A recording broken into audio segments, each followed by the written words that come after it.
My fiancée cheated with her ex, trapped me in a fake marriage, so I canceled everything.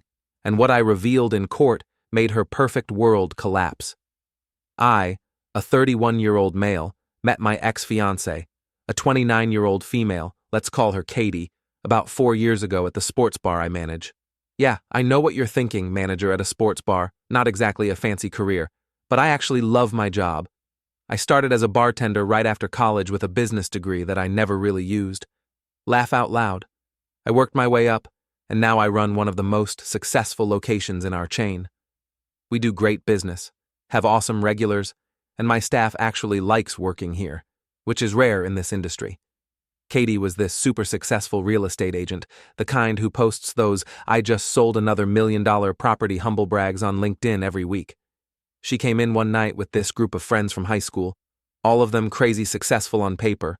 2 lawyers, both corporate, a doctor, a dermatologist, a finance executive, something with hedge funds, I don't know, and a marketing director at some big tech company. They were celebrating one of their birthdays and spent like $600 on drinks and appetizers that night. Katie kept coming back to the bar after that, usually during my shifts. We hit it off pretty quick. She loved that I could make her laugh, and I was impressed by how driven she was. Her friends, well, looking back, there were some red flags. They'd make these little comments about my job, stuff like, "Oh, it's so nice that you're happy where you are," or "Have you ever thought about getting into corporate management?" But when you're falling for someone, you overlook that kind of stuff, you know? Things moved pretty fast after we started dating, like fast. She practically lived at my place after 3 months, and we officially moved in together at the 1-year mark. I had this nice 2-bedroom apartment in one of those modern buildings downtown, nothing super fancy, but it had a doorman and security cameras, which becomes really important later in this story. The apartment was in my name since I had better credit and had been in the building for a few years already. Life was good for a while. Katie was killing it in real estate. She actually made more than double what I made, which her friends never let me forget. Laugh out loud. But we were happy. I was moving up at work, got promoted to general manager, then got put in charge of training new managers at other locations. Our families got along great. Her parents were this sweet older couple who treated me like a son, and my parents loved how ambitious she was. Last December, I decided to propose. I planned this whole weekend trip to this mountain resort about 3 hours away, had it all set up. Private dinner overlooking the lake, ring hidden in the dessert. Yeah, kind of cheesy. But she was always talking about how she wanted it, a story she could tell people. She said yes, obviously, and we spent the whole week celebrating and starting to plan the wedding. We were aiming for October this year, wanted to do it before it got too cold, but after the summer wedding rush when everything's super expensive, Katie's parents offered to pay for most of it, which was awesome of them.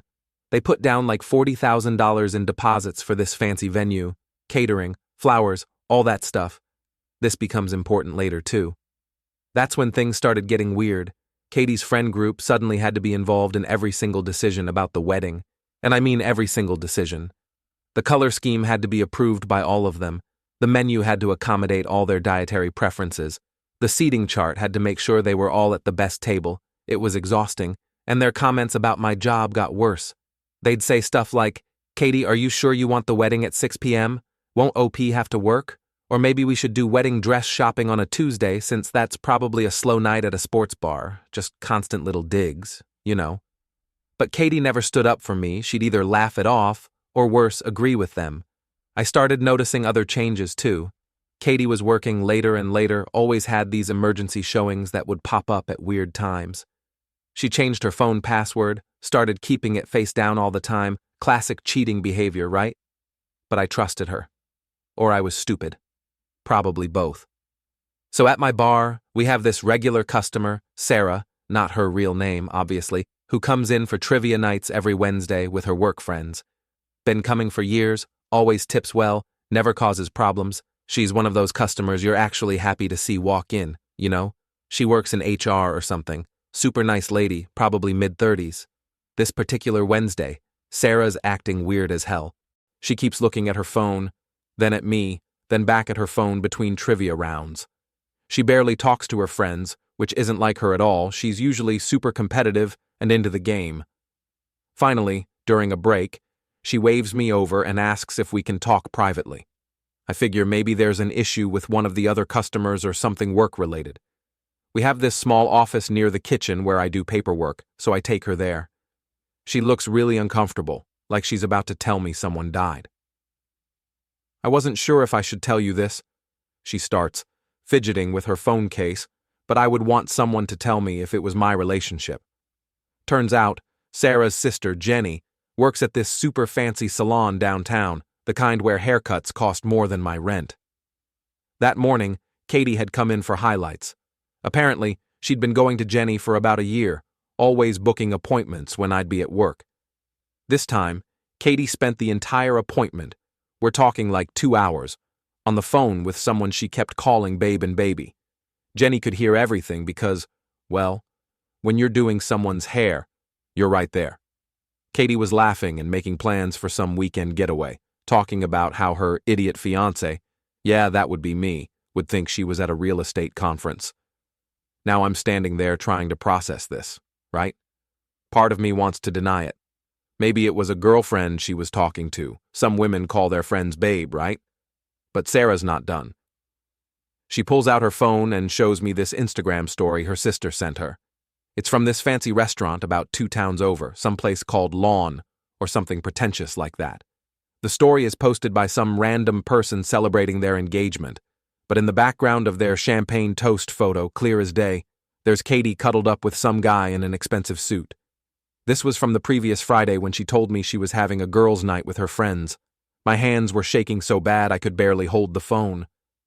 The timestamp on the story was 9:47 p.m.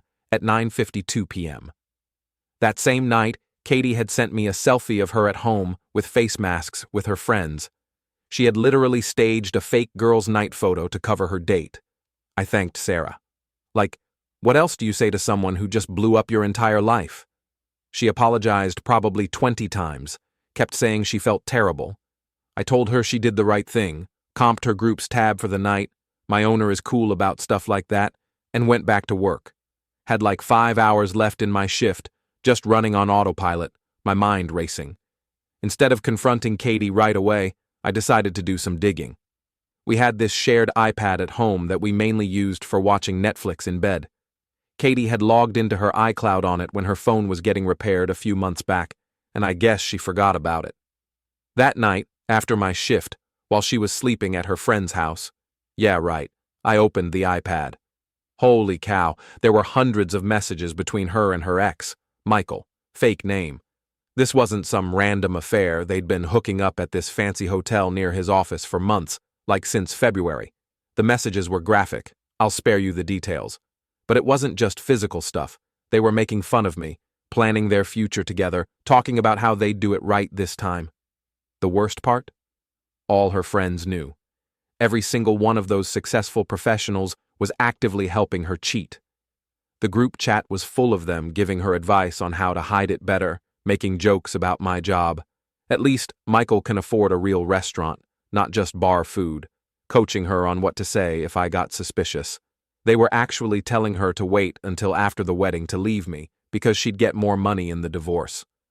I screenshotted everything, sent it all to my email, backed it up to my Google Drive, even took photos of the iPad screen with my phone just in case. The messages went back months. Every girls' night, every work event, every real estate conference, she was with him. And her friends weren't just covering for her.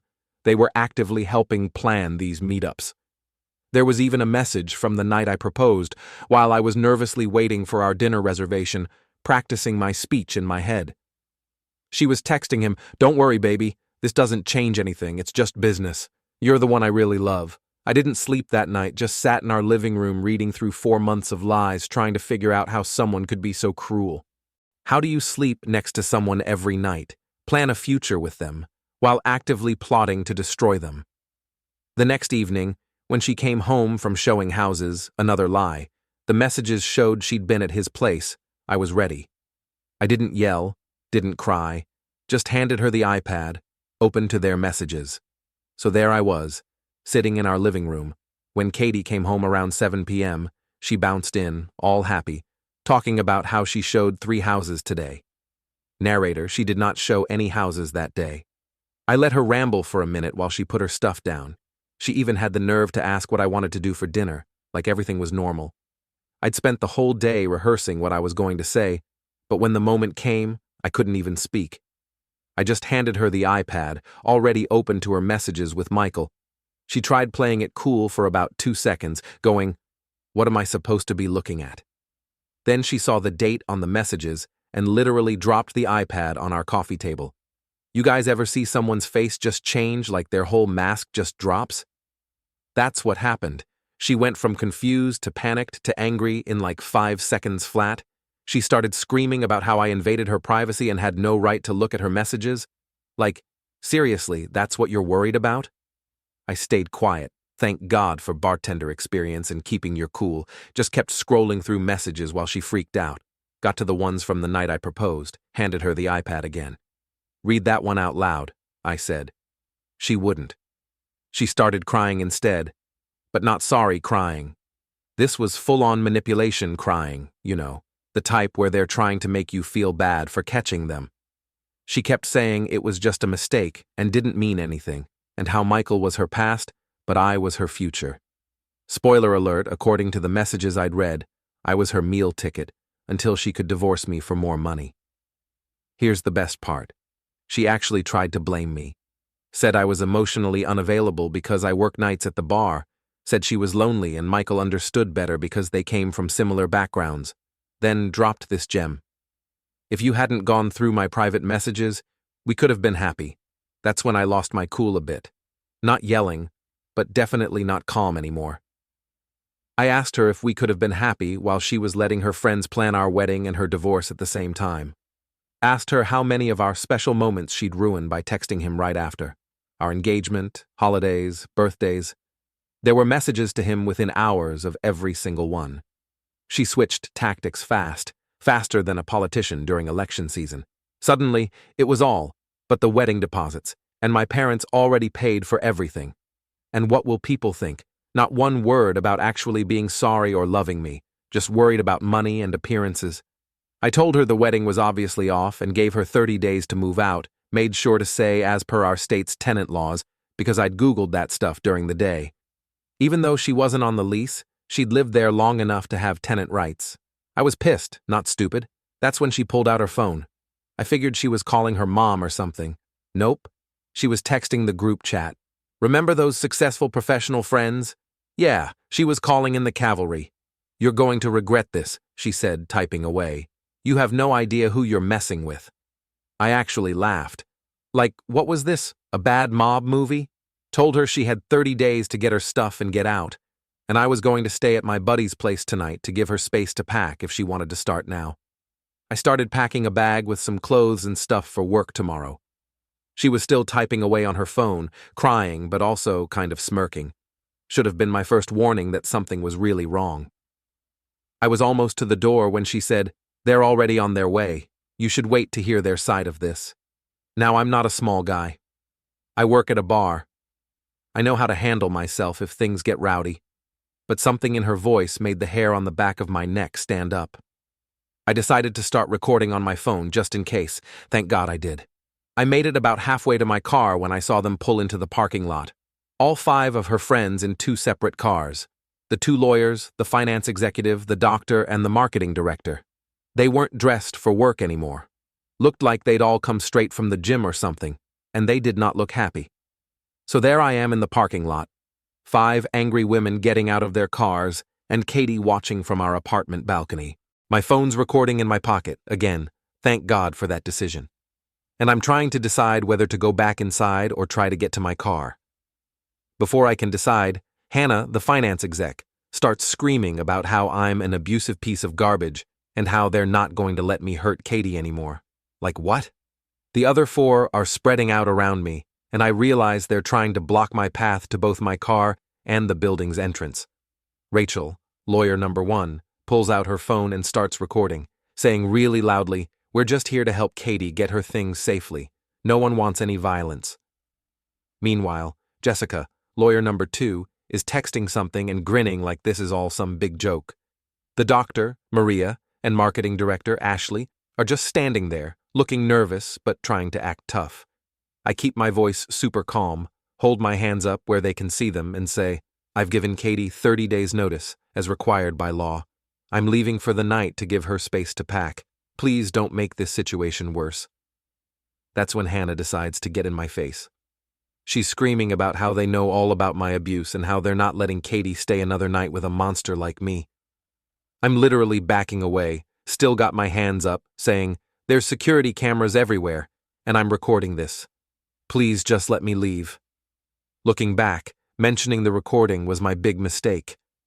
Rachel immediately shouts, he's threatening to release private recordings of Katie, get his phone. And that's when everything went completely insane. Hannah lunges for my jacket pocket where my phone is. I turn to keep her away from it, and Jessica grabs me from behind, like full-on tackles me. I'm 6 feet 1 inch, and she's maybe 5 feet 4 inches, but she played rugby in college, found that out during the trial, and knew what she was doing. I end up on the ground with Jessica trying to put me in some kind of hold, Hannah kicking me, and Rachel still recording everything. But now she's yelling, stop resisting. Why are you fighting back?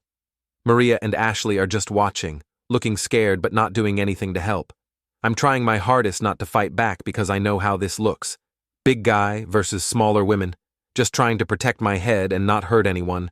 That's when Katie comes running out of the apartment with, oh my gosh, I still get shaky thinking about this, our kitchen knife set. Not just one knife, the whole freaking wooden block of them. She's screaming something about how I need to learn my lesson and starts handing out knives to her friends. I'm not ashamed to admit it. I started panicking. Jessica's still got me in this hold. Hannah's kicking me, and now they've got knives. I managed to get one arm free and pull out my phone, hit the emergency SOS button, an iPhone feature, click the power button 5 times fast. It calls 911 automatically. I start yelling, police are coming, as loud as I can, hoping someone in the building will hear. Rachel, still recording, shouts, no one will believe you. And then Jesus.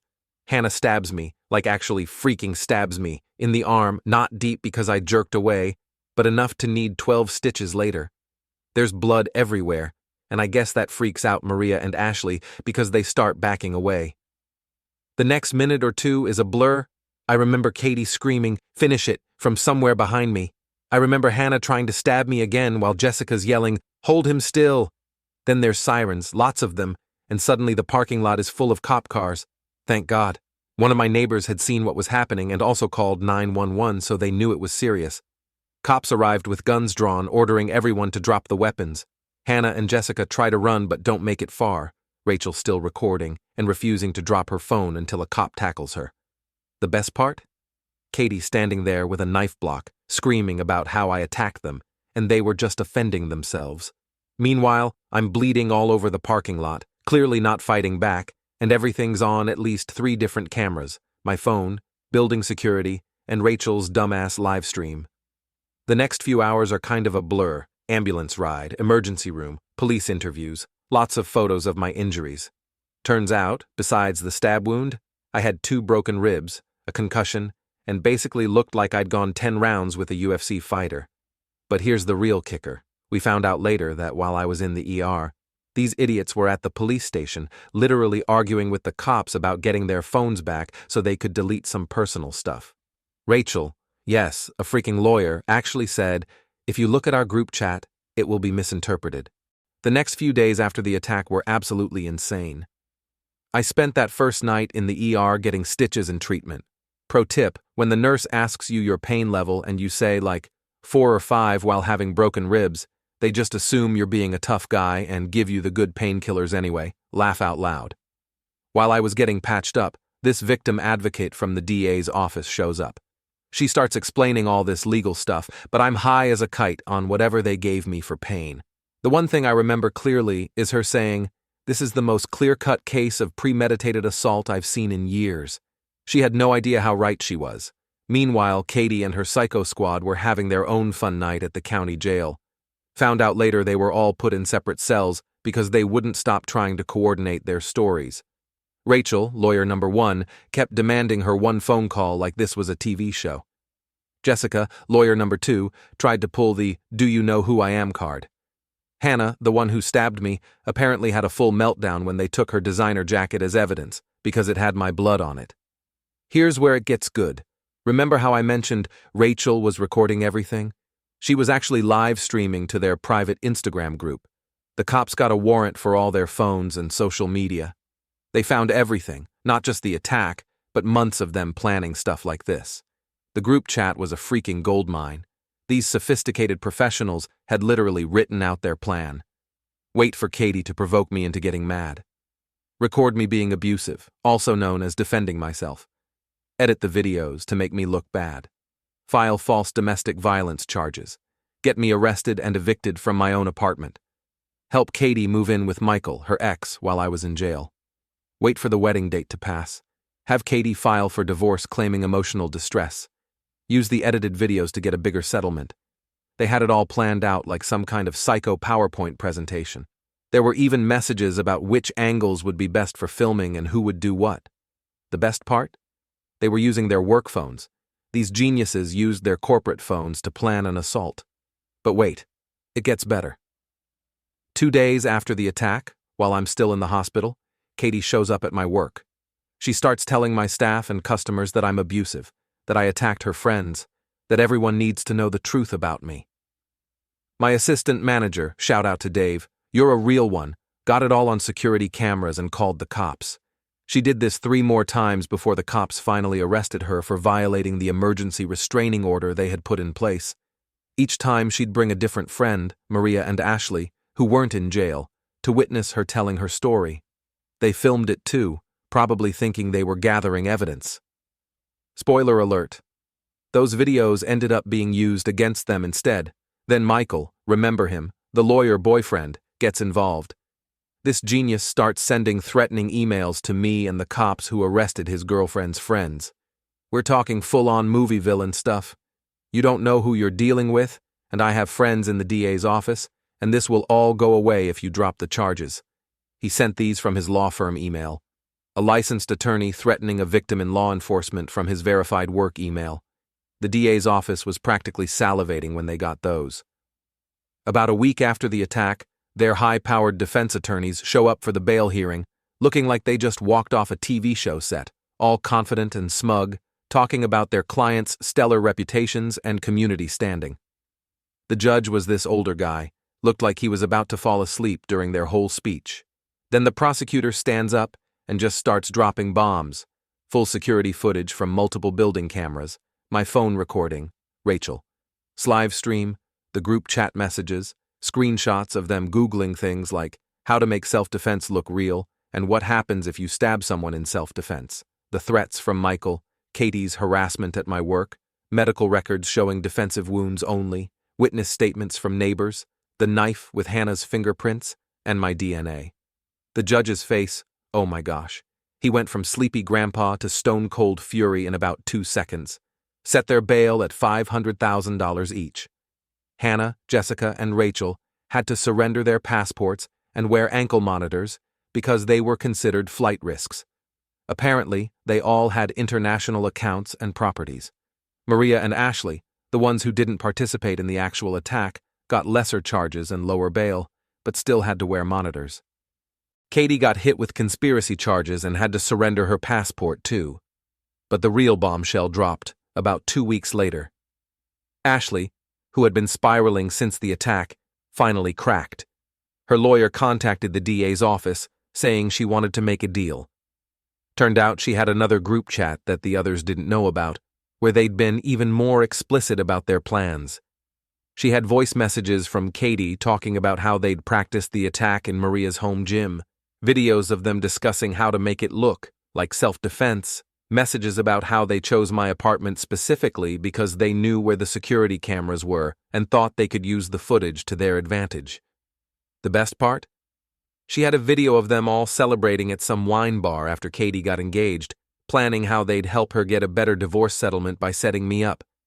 This was from the night I proposed while I was texting our families the happy news. They were literally planning how to destroy my life. The trial started in November, about 7 months after the attack. Those months were rough. Katie and her 2 friends who weren't in jail, Maria and Ashley, kept trying to spread lies about me around town. They made fake social media accounts to post edited clips from the attack, tried to contact my employees to dig up dirt, even showed up at my parents' house to tell their side of the story. My lawyer, provided by the DA's office because this was a criminal case, was this tiny woman in her 50s who looked like everyone's favorite aunt but was scary as hell in court. The first thing she told me was to document everything and don't respond to any attempts at contact, so that's what I did. Every fake account, every harassment attempt, every little thing went into a folder that just made their case worse. The trial itself was surreal. Their defense strategy was interesting. They tried claiming they were protecting Katie from an abusive relationship despite zero evidence of abuse, and that they acted in self-defense, despite literally bringing knives to attack me. Their lawyers kept trying to paint me as this violent, controlling boyfriend because I, checks notes, caught their client cheating and asked her to move out. Like what? I had to testify for 2 full days. Their lawyers tried every trick to make me lose my cool, called me a liar, suggested I was the real abuser even, tried to make it seem like I was homophobic because I didn't want Katie hanging out with her friends alone, while she was cheating on me. But bartending teaches you to stay calm when people are being jerks, and I just kept telling the truth. The prosecution's case was beautiful to watch. They had this huge TV screen set up in the courtroom and showed everything in chronological order, security footage of them arriving at my apartment, spreading out to trap me, my phone recording of them attacking me, Rachel's live stream showing them with the knives, building security, footage of the actual attack, police body cam footage of them being arrested, video of Katie harassing me at work, screenshots of their group, chats planning everything, Michael's threatening emails, medical photos of my injuries, the knife with Hannah's prints in my blood. But the real star was Ashley's testimony. She'd taken the plea deal, smart move, and laid out everything, told the jury how they'd planned this for months, how Katie had been cheating since before the engagement, but wanted to wait for the wedding because she thought she'd get more money in a divorce, how they'd actually practiced the attack at Maria's gym, planning how to make it look like self-defense. The jury's faces during her testimony were priceless.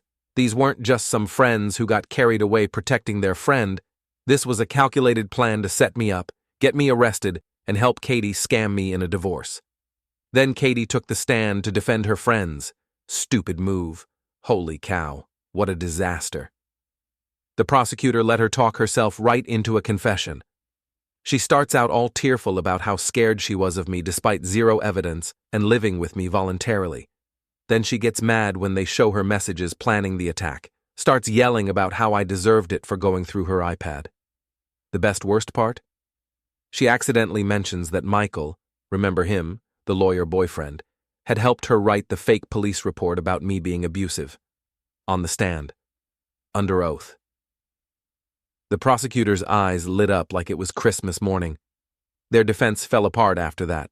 The jury took only 6 hours to find them guilty. Hannah, Jessica, and Rachel, the stabby squad, got convicted of attempted aggravated assault, conspiracy, and a bunch of other charges. Maria got convicted of conspiracy and accessory charges. Ashley's plea deal got her just probation since she testified. The sentencing hearing was something else. The judge was not happy, called it one of the most calculated and malicious cases he'd seen in 30 years, said their status as legal professionals made it worse because they knew what they were doing was wrong. Final sentences. Hannah, Stabby McStabberson, 36 months in state prison, no parole for 24 months, 5 years, probation after. Jessica, rugby tackle lawyer, same as Hannah. Rachel, live stream genius, same as Hannah. Maria, nervous doctor, 18 months probation, 300 hours community service.